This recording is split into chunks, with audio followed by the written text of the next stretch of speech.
Sagalee qeerrooti. Sagaleen qeerroo torbaanitti guyyaa 3 diddaa uummata Oromoo fi saboota cunqurfamoo impaayera biyyattii mara akkasumas shira mootummaa abbaa irree wayyaanee kan gabaasudha.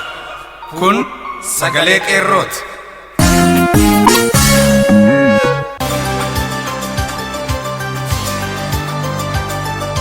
Adoolessa 21 bara 2016 harka fuuni akkam jirtu kabajamoo fi jaallatamoo dhaggeeffattoota sagalee qeerroo. Kun qophii sagalee qeerroo kallattiin Oromiyaa irraa isiniif darbudha. Akkuma barame jalqaba irratti oduu isin dhageessisna. Qophii addaa mata dureen isaa mootummaa wayyaanee qabsoon gatantarsiisnee kuffisuun salphaadha kan jedhu jaalirbu sabaa qabatee jira. Walaloo fi wallee warraaqsaas qaama qophii keenyaati. Isin keessummeessaa kan isin waliin turu an Jiituu Gadaati. Amma hangafoota oduun isin dhageessisa.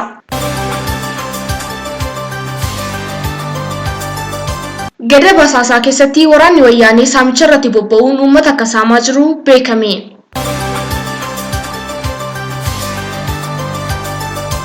Godina Arsii guutummaa gandoota baadiyyaa keessatti hojjettoonni waajjira bulchiinsa gandaa fi hojii mootummaa dhiisanii ganda keessa deemuun namoota gidirsaa jiraachuun himame.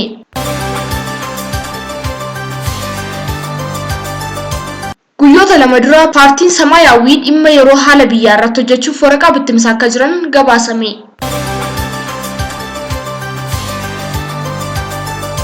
Magaalaa Qasoo keessatti hawaasa gabaa ba'ee poolisoonni reebichaan gidirsaa jiraachuun dhaga'ame. Babal'ina oduu kanaaf Jaalnolee Buttaa. Gada Basaasaa keessatti waraanni wayyaanee uummata danqee jiru saamicha irratti bobba'uun dargaggoota bilbila qabatanii haasawaa deeman saamaa jira. Warreen saamaman keessaa Bariisoo Gammadaa, Ahimad Mahammad, Nuuree Jamaal, Sa'id Abdul Qaadir kanneen jedhaman warra guyyaa kaleessaa saamamedha.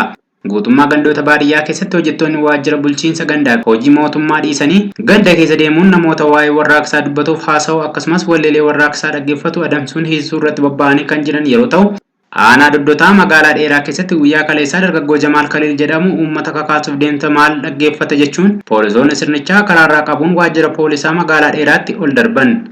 Biiroon Industirii fi lafa magaalaa Oromiyaa gaaffii baankiin Intarnaashinaali Oromiyaa dhiyeesseefiin hojjettoota baankii Intarnaashinaali Oromiyaatiif mana ijaaruuf jedha. Haa ta'u malee baankichi hojjettoota magaalaa Finfinneetiif magaalota godina addaa keessatti ijaarsuuf jedhu gaaffii kaasee jira.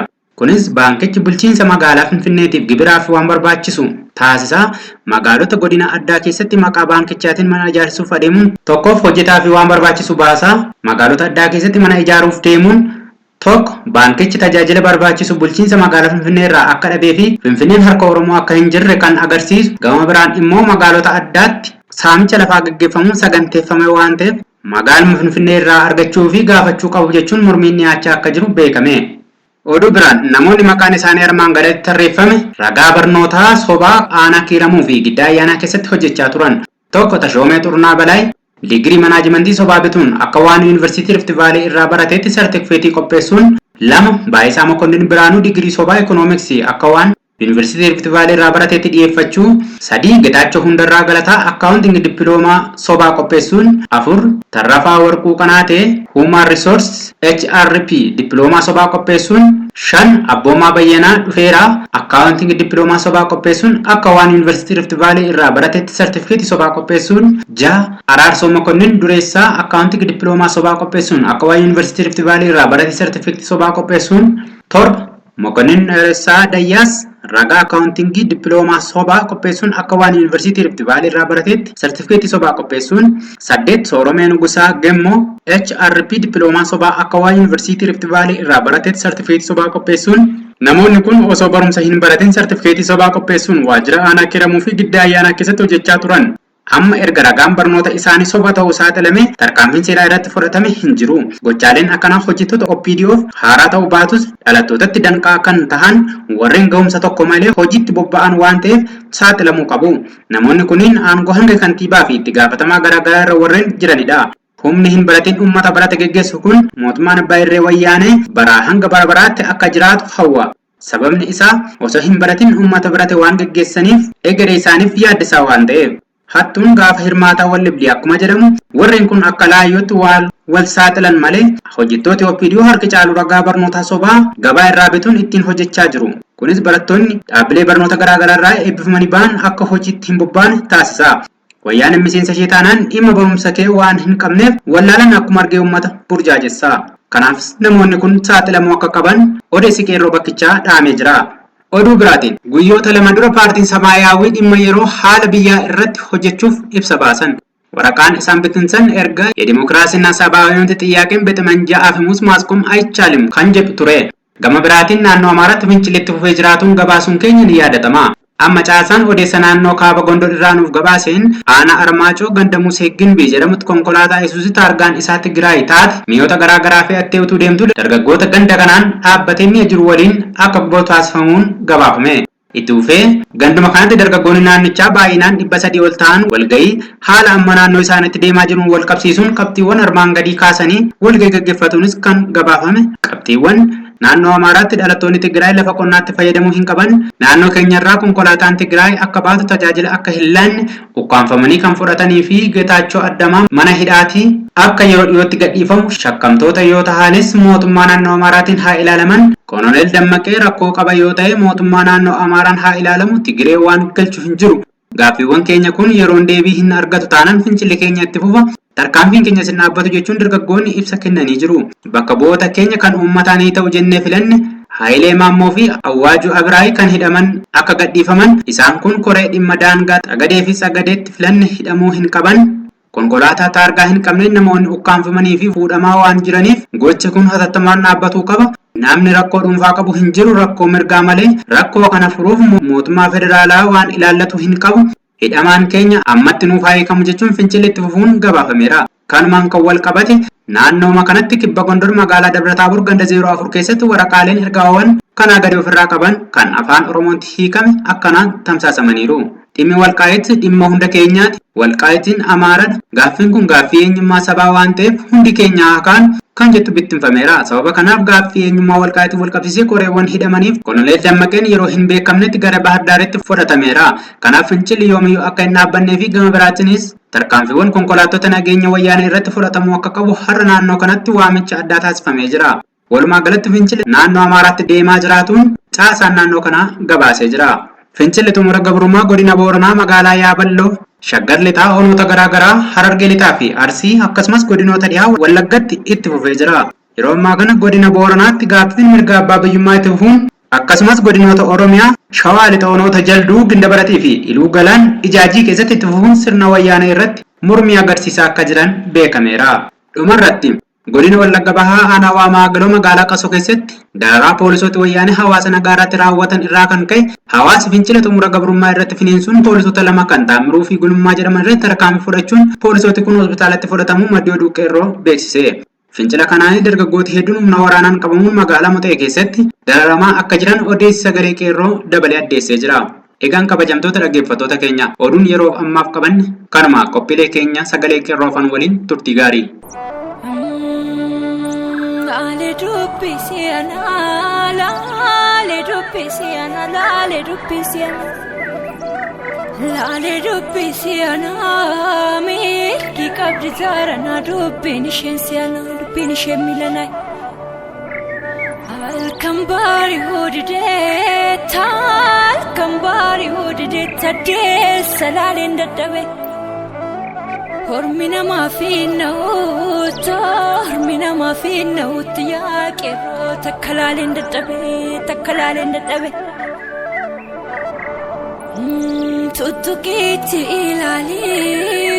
Tuttuqiitti ilaali biyya tuttuqa kaase.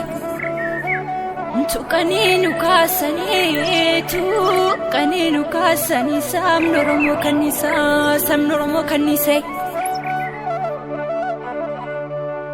Afaan hin qabatiin dhugaa kee dubbadhu, ilma kee xiqqichaaf ergaa kee dhaammadhu. Dhugaan kee hin baddu abdiidhaan naaf kaadhu. Yaadirree calanqoo yashee dhiiga dhugdee, goota meeqa nyaattee awwaalchallee kan dhabdee, callistee hafuufii garaa koo na gubdee. Afaan kee saaqqadhu goota maqaa dha'ii, gumaa kee deebisuuf murtiidhaan qabsaa'ii. Yuuyyeef gurran kenniin akka abbaa keetii ta'ii, aduuyii balleessii biyyoo kee irrattis mo'ii. Gadaa badde deebisii garaa koo na cibsii, jaalalaan beekamtaa hollaa koo naaf gorsii. Abbaan murtii silaa labsii baataa, abukaattoos ta'ee cina isaa dhaabbataa. Jallina murteessuuf dhaddachatti kaataa, ajjeesee balleessuuf murtiitti ariifataa. dhugaa dugda kutee sobaaf fedhii guutaa. Eega kana ta'e beenyaan haqaaf falmuu miidhama baatanii itti yuureebamuu jaalala dhoksanii furmaatiin argamu. Jalli abbaa ormaa lubbuun koomaaf gubataa dhugaa ajjeesisees qalbiin maaf jiraataa. Isaaf jechan du'aa seenaan na yaadataa. Du'i naaf hin oolle dhugaarraa nan maqsu sodaa abbaa keetii jaalala kee dhoksu dhugaa baadheen du'a labsiin kee nan dugsu du'een obbaafadha qalbiin si haacisu. Dhoksaa keetu baay'atee miixuu guddifteettaa carraa biraan qabdu ji'a kee fixxeettaa situu hin barreef malee silaa gadameessattaftaa. Bo'aan simachuuf maaliif ariifattaa? Dugda addaan qabdu dugda dhiiraa baattaa amma egaa qophaa'e dhalachuu filteettaa illee sodaattee atiyyuu caljettaa. Gaaffiin akka jiru ija keen agartaa asii buutee achii buutee sodaan guraaramtaa. Handhuura kee dhamtee erbeen ni xaxamtaa beela argitee hin beekne jalqabaaf ol bartaa. Harma hodhuu qabdus gaafas murteeffattaa ijaartee deebitee jigaasaatti agartaa. Addunyaa bal'oo irratti namummaa shaakaltaa. Falakee yoo dhabdu atis ji'a taataa biiftuun haguugamtee dukkanaaf fuuleftaa gartokkee kee dhokfattaa gaafas na fakkaattaa. Lale dubbi siana, lale dubbi siana, lale dubbi siana, lale dubbi siana. Milki qabdi zarana dubbi nishen siana, dubbi nishen milanai. Alkambari hudideta, alkambari hudideta desa lalen daddabe. Hormina maafinnautu, hormina maafinnautu yaa qeerroo takka laaleen dadhabe.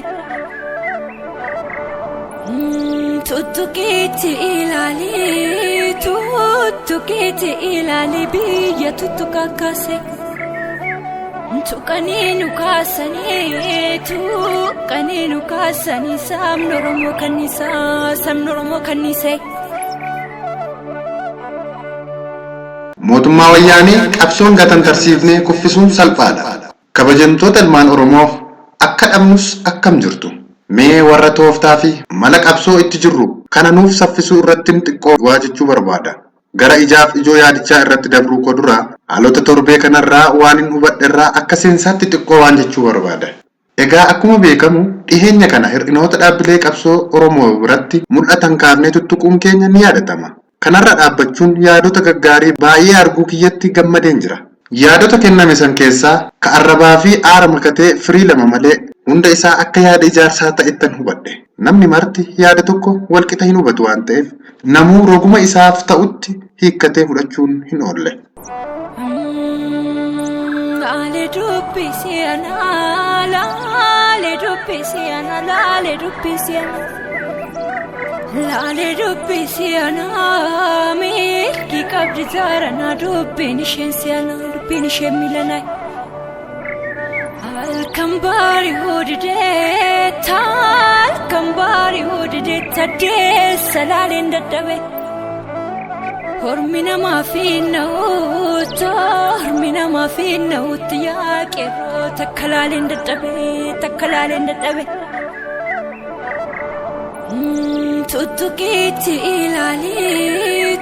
Tuttuqiitti ilaali biyya tuttuqa kaase. Tuqanii nu kaasanii sabni Oromoo kanniisee.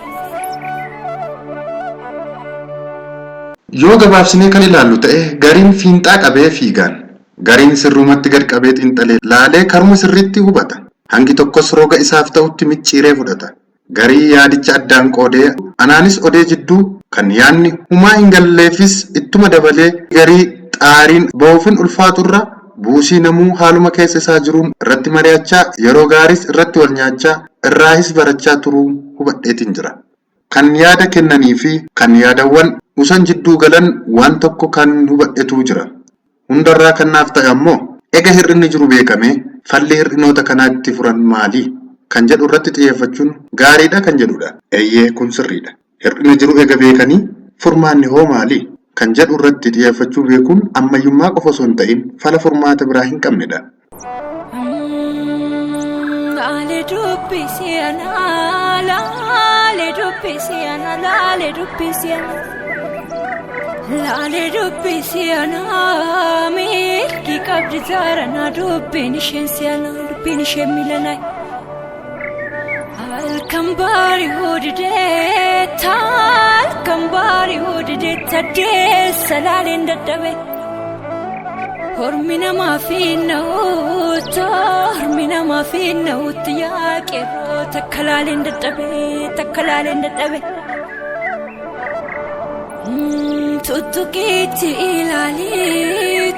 tuttuqiitti ilaali biyya tuttuqa kaase tuqanii nu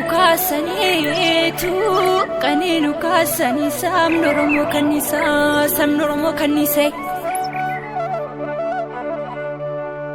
Komiin hir'ina qofaa irratti xiyyeeffatu kan hanqinaaf yaada falaa furmaata hin akeekne qofti yoo baay'atte namoota hedduu gara abdii murannaatti geessuu daran hamii dhiyeessiti. Keessattuu ammoo namoonni xiyyi komii sana xiyyeeffatteetuuf kallattiin furguggifamu warra yaada bal'isee hin ilaalleef furmaata caalaa warra of awweeluu qofaaf tattaafatu yookaan self defender yoo ta'an hir'ina isaanii kaasuun komiitti jijjiiruun koomaa jala si galchuuf haalli itti wixxifatanis hin dhabamu.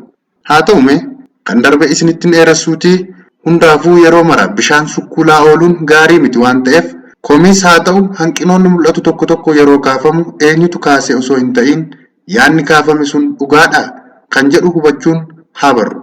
Garuu ani uumamee hanqina hin qabu yaada jedhu irraayis bilisa haa taanu. Nama ta'ee kan hir'ina hin qabne waan hin jirreef yoo hir'inni kaafamu sammuu keenya banaa gochuun bakka itti fudhannu haa qabaannu. Ega fudhannee booda immoo yaadota waliin madaallee kan nu tarkaanfachiisu qabannee imala xurree jireenyaa irratti fufuun galma barbaannu sana akka waan geenyuuf dursa sammuun keenya ilaalcha faallawaa qofaa xaxamuurraa bilisa ta'uu qabdi. Hanqina tuquun keenya immoo abdii nu murachiisuu fi of duuba deebisuuf osoo hin taane of ijaarree walis gargaarree rakkoo nu gufachiisaniif nu kuffisan of duraa kaasaa humnaa fi hamileen akka of duraaf imallu nu gargaara. Yoo hanqina sana hin beekne maaltu mala jedhanii mala wal gaafachuun mala dhawwatanii rakkoo fi furmaata kaa'uun hin danda'amu. Namatu garaa baqeessaan du'a malee dubbii gara baqeessaan fayyiti jedha Oromoon.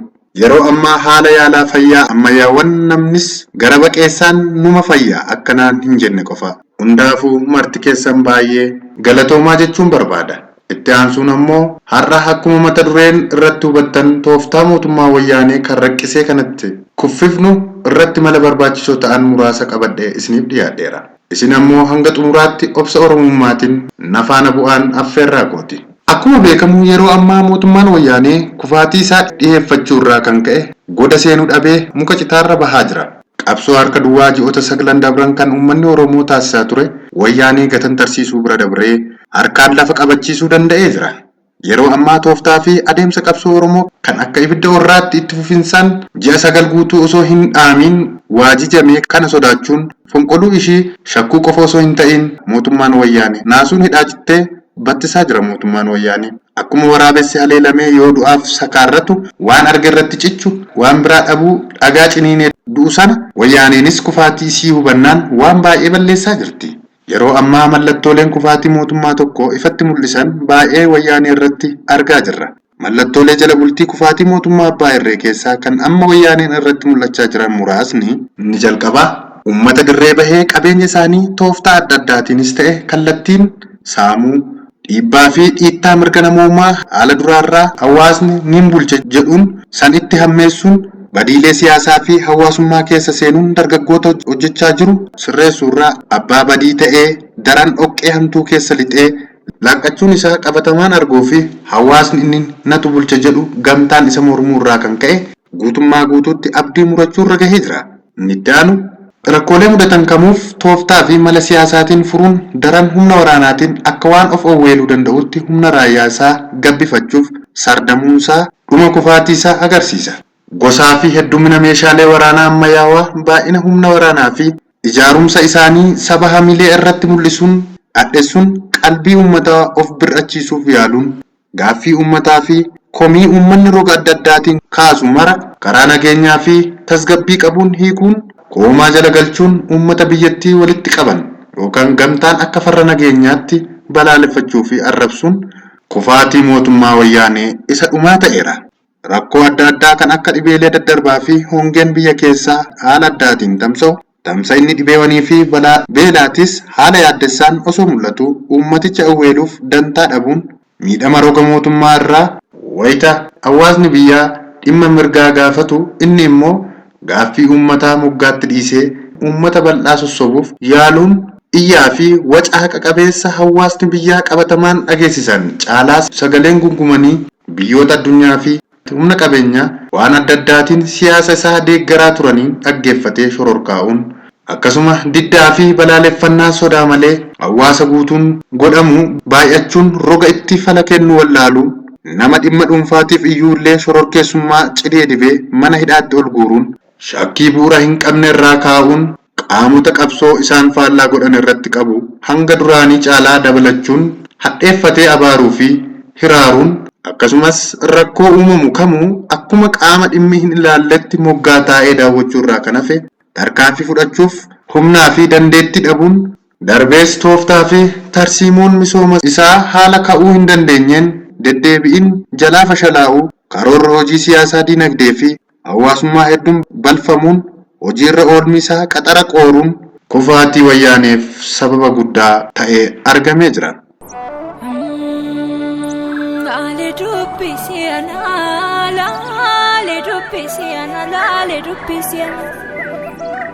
Laale dubbii siyaanaa mirgi qabdi jaaranaa dubbiin isheen siyaanaa dubbiin isheen miilanaa halkan baarii hodhidee halkan baarii hodhidee taddeessa laaleen dadhabe hormi namaa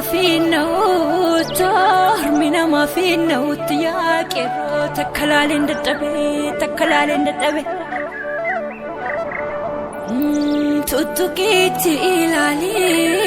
Tuttuqeetti ilaali biyya tuttuqa kaase tuqanii nu kaasanii sabni Oromoo kanniisee. Dabalatas walitti bu'iinsa waraana mootummaa biyya ollaa fi saboota biyya sana keessa jiraatan jidduuttis finiinuun fi kan kana fakkaatan hedduun mallattoolee bututtaa'uu yarachuu raqqisuu fi fonqolchuu teerra jiraachuu mootummaa abbaa irree yoo ta'u mallattooleen kanneen ammoo daran hammachaa fi walxaxaa deemuun jala bultii kufaatii isaa qabatamaan kan akeekan ta'u kan nama shakkisiisu miti jedhu hayyoon xiinxala siyaasaas. Mallattooleen armaan olitti tuttuqe kana dabalatee kan biroo baay'een wayita ammaa mootummaa wayyaanee irratti haala ajaa'ibsiisaa ta'een mul'achaa deemuun daran haala yaaddessaa keessa seenuun kufaatii hamtuu irraa ifa weelamuu hin dandeenye keessa jiraachuun of hubatanii qajjisni abdii isaanii kutamee jira.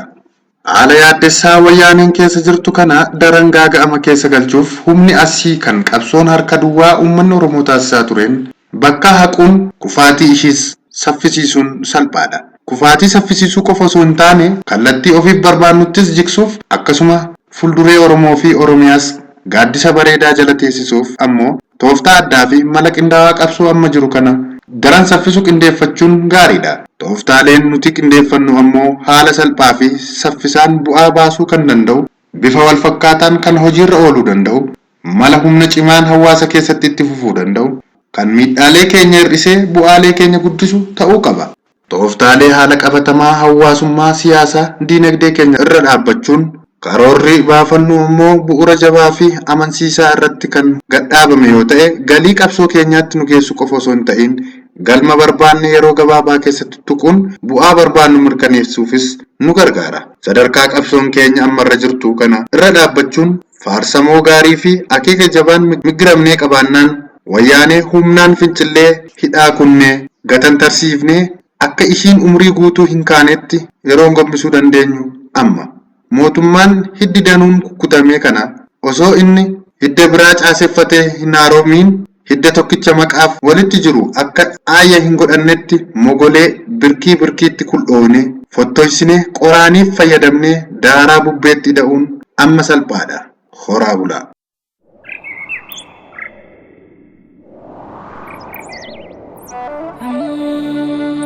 Laale dubbii siyaanaa laale dubbii siyaanaa laale dubbii siyaanaa laale dubbii siyaanaa mirgi qabdi qabdi zaranaa dubbiin isheen si'anaa dubbiin isheen milanaa.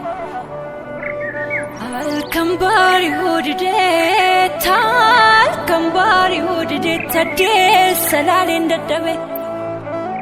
Hormi namaa fi na'uutti yaa qeerroo takka laaleen dadhabe. Tuttuqeetti ilaali biyya tuttuqa kaase. Tuqanii nu kaasanii sabni Oromoo kanniisee.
Shaashamannee walisoo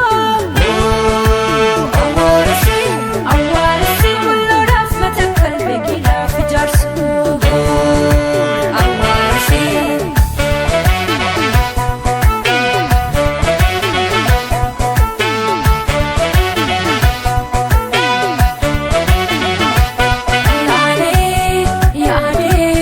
Yaadee baroota kormii diinatti marsee qeerroon ka'eera garaa muraasee. Kan baranaa kanaa seenaan dagataree dargaggeessa miti dulloomaan ka'aree buqqoofsise diinaa qeerroo eeboo qaraa qaanqeetti qabsiise sammuu diinaa qoraa sanyii taaddee birruu sanyii gaarii toloof sanyii baaroo tumsaa kisii kiloolee jarri daddabdeetti qeerroo tuuta kanniisaa. Sanyii waaqoo guutuu sanyii abdiisaa sanyii ilma qeeransaa kisii kiloolee jarree gaaluuf kaatee qeerroo tuuta kanniisaa.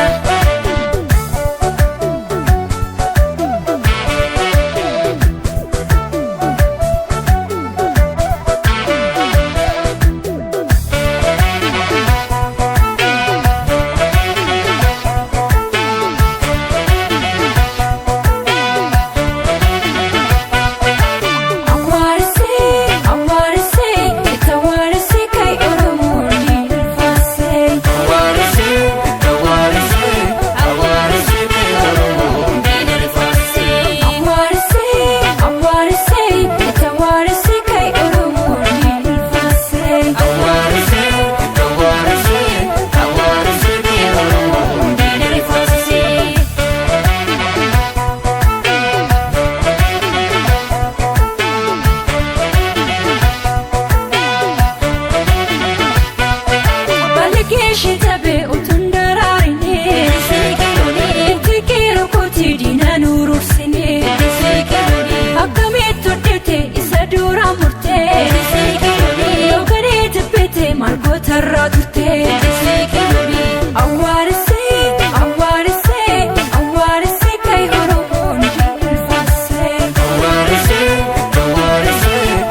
Egaan dhaggeeffattoota keenya qophiin guyyaa har'aaf qabannee dhiyaanne kana fakkaata ture.